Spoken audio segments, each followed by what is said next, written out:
I'm number one. Yeah. They say I ain't lyrical, they say I ain't a miracle. I say some hard shit, so they say I ain't spiritual. They act like they know God better than me. I know God Allah. I used to pump crack up the street. Allah you Akbar, clap and run through your backyard. Let the Mac off, tear half of your back off. This is my block, my spot.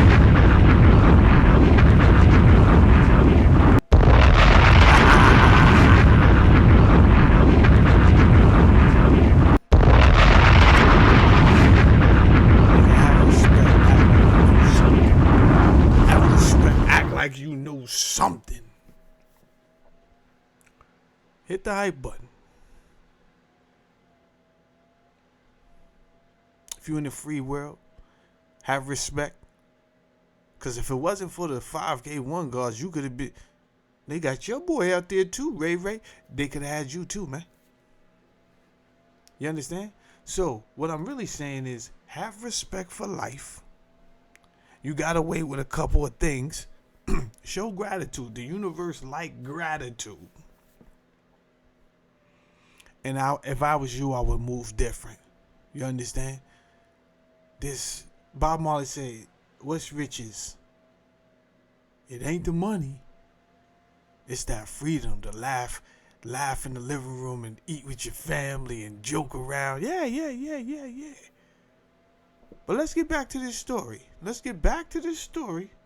Because they told me the killers don't tell. Shit, I can't tell. What else does your agreement require you to do other than testify? To be truthful. And you mentioned that it was a 5K1 agreement. What do you understand that to be, a 5K1? Excuse me? Say that again? Sure. You said that your agreement was a 5K1 agreement. What do you understand that to mean?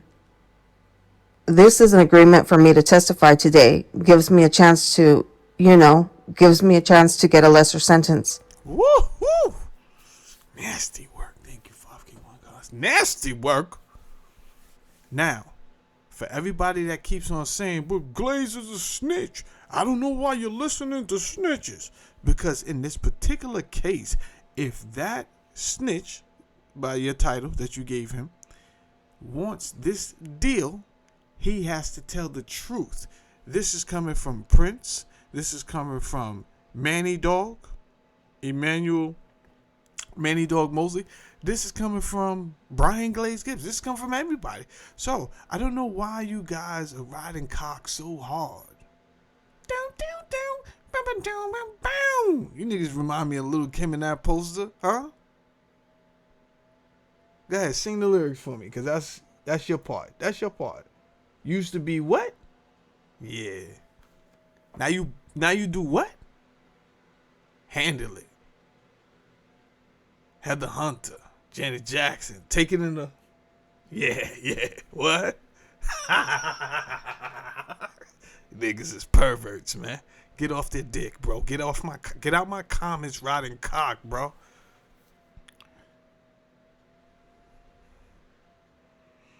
Shut up.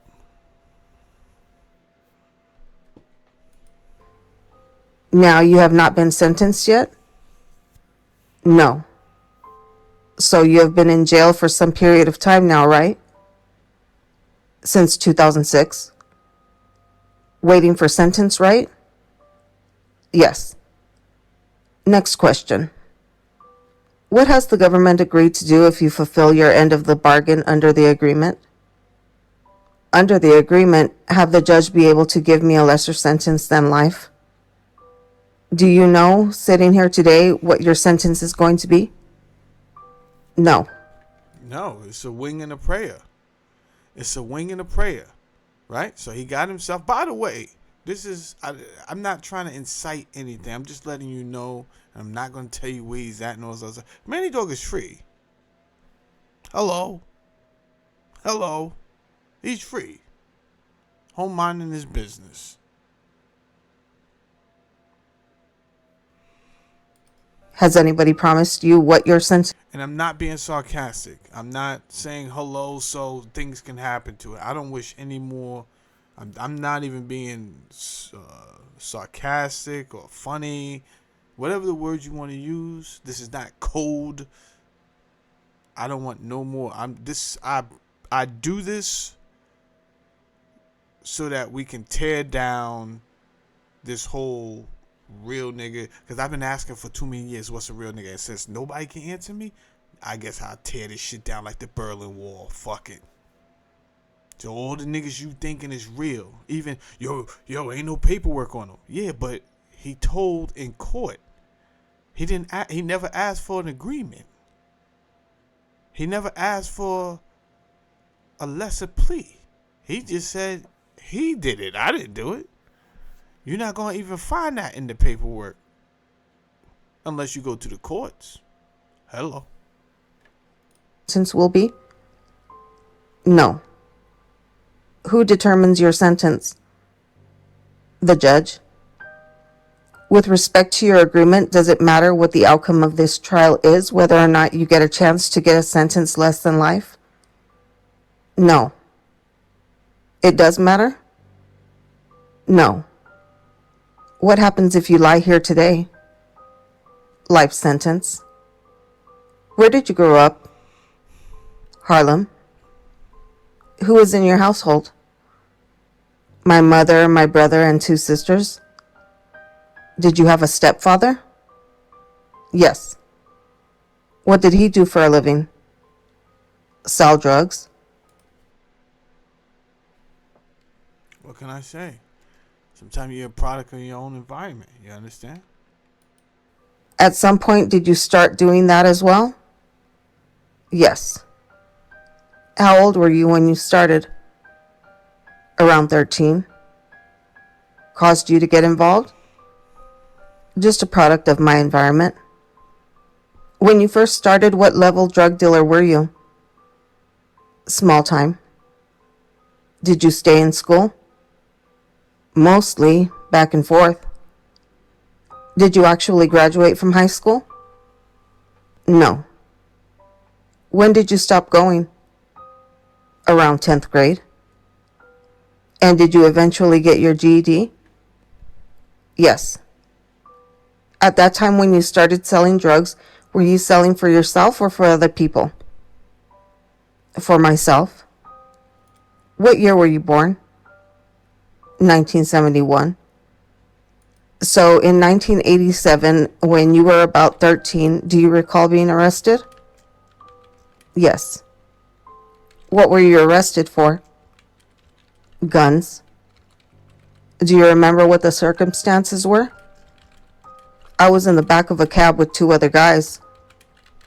Were they your guns? No. Did you know the guns were there? Yes. And did you plead guilty to gun possession? Yes. Did you eventually decide to sell drugs somewhere besides in New York City? Harrisburg, Pennsylvania.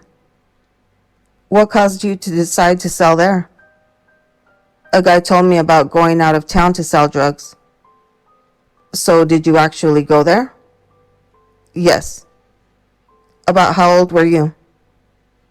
I say around 18. Did you go by yourself or with anyone else? I went with one other guy. What was the purpose of that trip? To sell drugs. And can you describe to the jury what happened on that trip? On that trip, I went actually with guys. One guy got on the bus before us, though. We actually lost him. We had to get on the second bus after that to go to the same Harrisburg, Pennsylvania. Where were you going to get the drugs to sell? I mean, we thought we were going to catch up with him, but we never did. The man who went ahead of you was supposed to have the drugs? He had the drugs. Did you go to Harrisburg? Yes. What happened when you got there? We met some people and ended up staying the night, a few nights. Did you find the man with the drugs? No. So what did you do? Came back home and got some more drugs?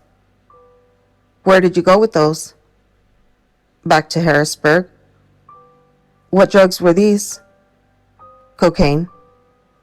Powdered cocaine? Yes. And was there an advantage to selling powdered cocaine in Harrisburg instead of New York City? Yes, the price was higher.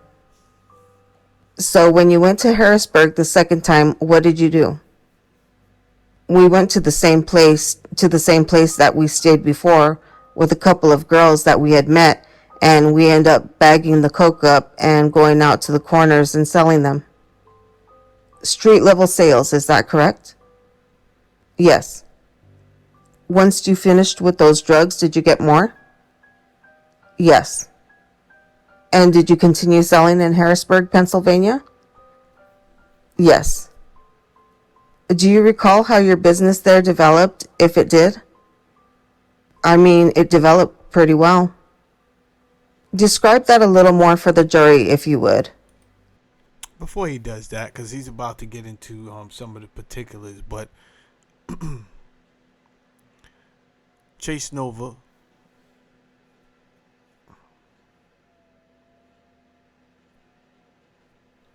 imagine only you and I seen Five God, and I don't even know Five God. He used to get me irritated because he used to kept on insinuating and mentioning shit like New England. Like we know what's going on, bro. You don't need to keep to a real street nigga. Well, you know what time it is. You don't have to spell it out. You don't have to spell it out, bro.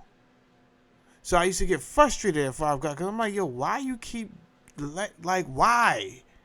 Niggas is not dumb, bro. Niggas know if you keep saying, yo, because I'll be out in New England. Okay, keep it up. Keep fucking around.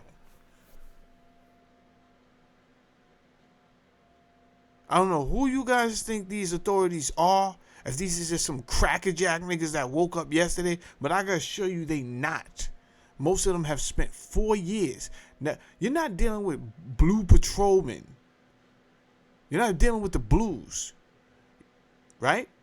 You're dealing with, number one, detectives. Detectives take their work very seriously. They made detectives because they take their work very seriously. And number two, when it comes to the criminal justice department, the administration building, these are people who went to school 4 years for this. To understand the mindset of people. These are not idiots, ladies and gentlemen. Just get off the internet telling your business because you want to feel validated.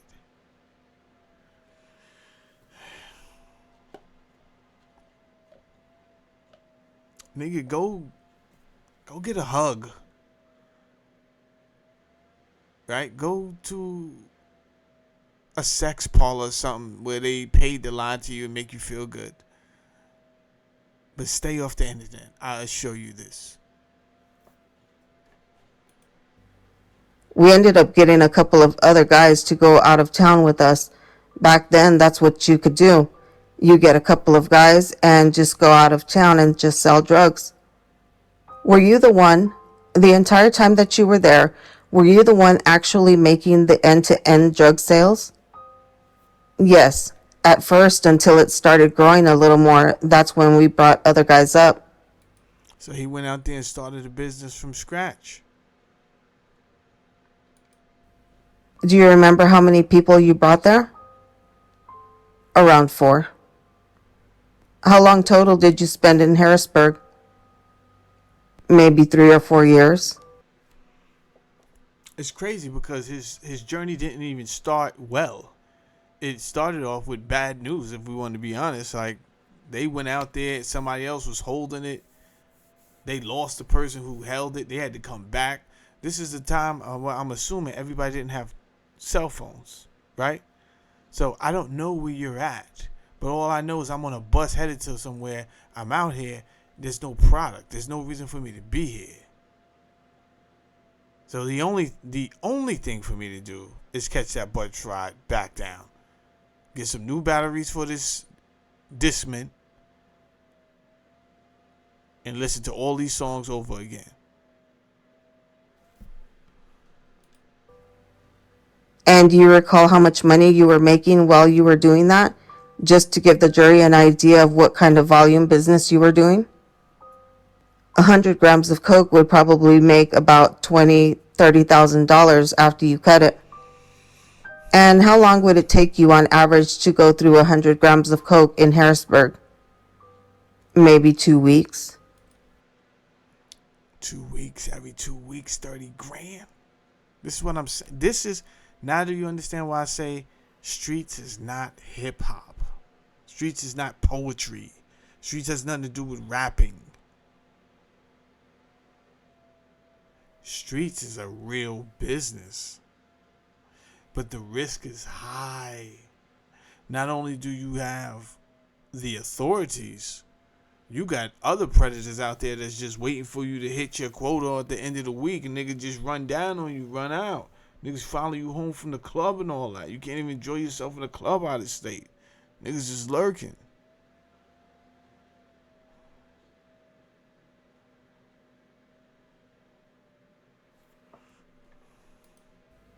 And you were 17, 18, 19 years old at this time? Yes. What were you arrested with? 150 grams of coke. What were you doing with that? I was going to take it to Harrisburg. How did you get caught? I got caught actually buying it from on Amsterdam and 100. So that's $45,000. $45,000. And this is what I told y'all in my last video. Yo, stop trying to act like you in some real niggas fraternity. Niggas be up for a few months, get busted, go do a bullet.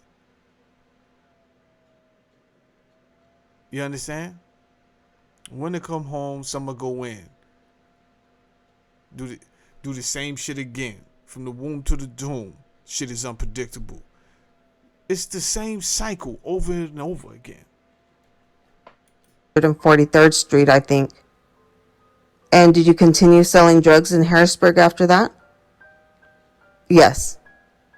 Do you remember what happened to that case?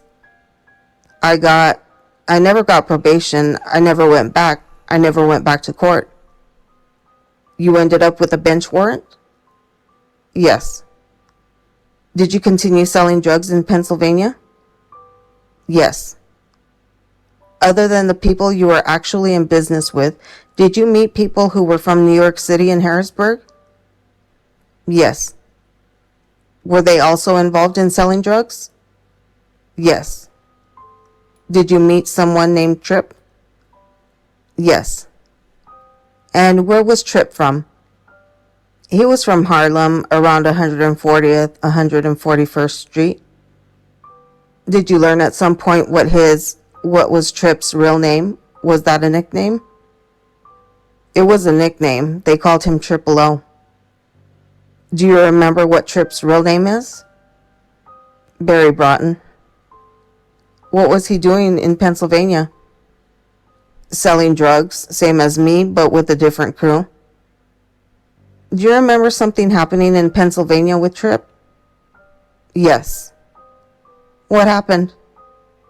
He eventually started hanging out with me, and me and him became real close. And one day, he was on his way to a hotel. At least that's what he told me. He was going to a hotel with a girl. So I asked him, we had a little problem with the guy from Pennsylvania, one of the local guys who was getting tired of us being out there. When you say that, do you mean the local guy was upset with people from New York selling drugs in Harrisburg? Just being inside of their town, period. So please, go ahead. So he was, I want to say about 2 or 3 block radius. We was in a house that we used to stay at. He told me he was going to a hotel, so I told him be careful. Don't go down there starting trouble. He said, nah. I gave him a couple of hours to take the girl named Letty to the hotel. Can you state that name again for the court reporter? Okay, a girl Letty, named Letty. Lethy? Yes. Go ahead. As he left, maybe 5 minutes, between 5 and 10 minutes, I just started hearing gunshots. So 5 or 6 minutes after that, he came running back to the same building that we was in, and I asked him what happened. He being Tripp? Yes, Tripp came running back, And I asked him what happened, and he told me that the guy pulled the gun out on him, and he leaned to the side and he emptied his gun. Emptied his gun meaning what? That he shot the guy up. Did you find out what had happened to the person that he shot? Yes, he died.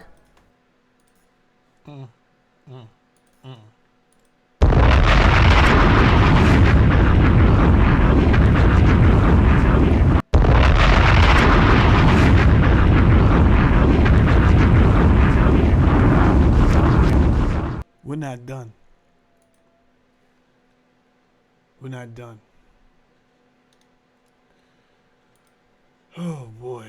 In the Impact segment tonight, last week, the principal of John Reynolds Elementary School in Philadelphia, Salome Thomas L., told us he believes gangster rap music is extremely harmful to his inner city students. So we decided to get Grammy nominee Cameron, who raps about pimping and bitches, and among other things, and rap producer Damon Dash, a co-founder of Rockefeller Records, together with Mr. Thomas L., who joins us now from Philly. And here they all are. Now we're going to have a nice, intelligent discussion here, gentlemen, and I'm going to moderate this discussion. Pimping and bitches. Yeah, you know. Pimping and bitches. You got it in your record Purple Haze right here. But anyway, let Mr. Thomas L. direct. What, you didn't like? See, this is a young, arrogant Cameron, right? You can't tell him that when anybody outside of his culture tells him what they see, it don't feel good, right? His questions, and then you guys can answer, and you can ask him questions or whatever you want. Go ahead, sir. Yes, good evening, gentlemen. Hey, how are you? Good. I'm a big fan of yours. I grew up on hip-hop. Thank you. That's a problem right there. You can't combat what they say if you come up fucking glazing, nigga. Fuck is going on? You glaze this nigga off the rip? Then how y'all debating if you's a glazer, bro? Let me finish listening. I'm a little older, so, you know, I was a Run DMC fan, KRS-One. Yes, sir. But I'm always promoting the positive of rap. I mean, Jay-Z's an excellent example of someone who's has started his own label, who's an entrepreneur. So always promoting that with my young people. But I spoke to some students today in preparation for our conversation tonight, and they were just so excited about the fact that I will be conversating with you guys, but also began to talk about the impact of the rap business on our young people, and many of them talked about how they understand that it's to sell records and it's for promotion, but there are many young people who are affected by the lyrics, by the example, the videos. They talked about how Ludacris, many of them knew about a video that Ludacris has where there's strippers and lap dances and those kinds of things, and these are 11, 12, 13-year-old students who are very aware of what goes on. And I was just wondering what your thoughts were on whether you thought you really had an impact on the lives of young people and whether you thought it was negative or positive. Cameron, why don't you go ahead? At the end of the day, yeah, you got an influence on it, but so do movies. Like with me, I'm just an author.